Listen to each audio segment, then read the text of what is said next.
I've lost faith in people.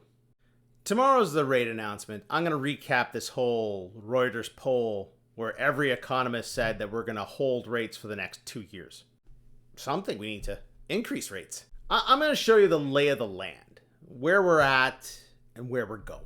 Just know this, if we hold rates, it's a massive mistake. Just like all the other mistakes the Bank of Canada has made. All right, let's go back to this. I covered it when it came out. Bank of Canada done cutting rates at least until 2027, according to a Reuters poll of economists who also say house prices to rebound soon.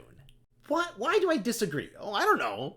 Maybe because I deal with houses and house prices all the time?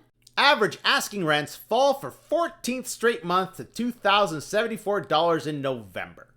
I have been saying this for over 3 years now. The asking rents drive the housing market. If the asking rents are falling, that means there is no demand for housing, that there's an excess. If there's no demand for housing, do you think house prices are going to rebound soon?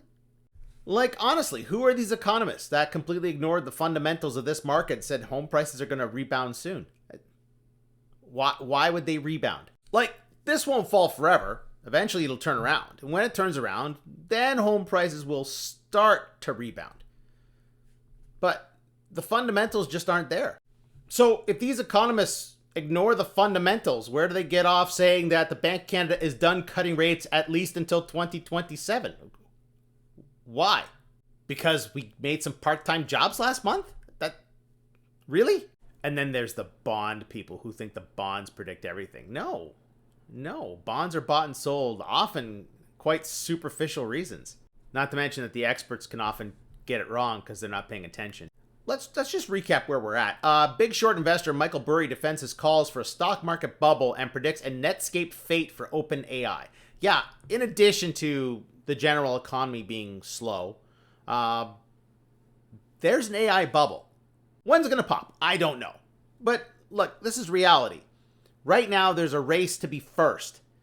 And as Ricky Bobby said in Talladega Nights, if you ain't first, you're last. All those people who are last, they're going to make this bubble pop. Will it be next year? Will it be the year after? I don't know when it's going to be, but it's coming down the pipe. Then there's this catastrophe, which is coming down the pipe. Now, I want to preface this by saying that this story is bullshit. BRICS has not launched a gold-backed currency. But what they talk about in this article is legit. For instance, this first point here, BRICS is working on a currency for cross-border settlement that does not include the US dollar. Its launch coincides with record public anxiety about dollar debasement.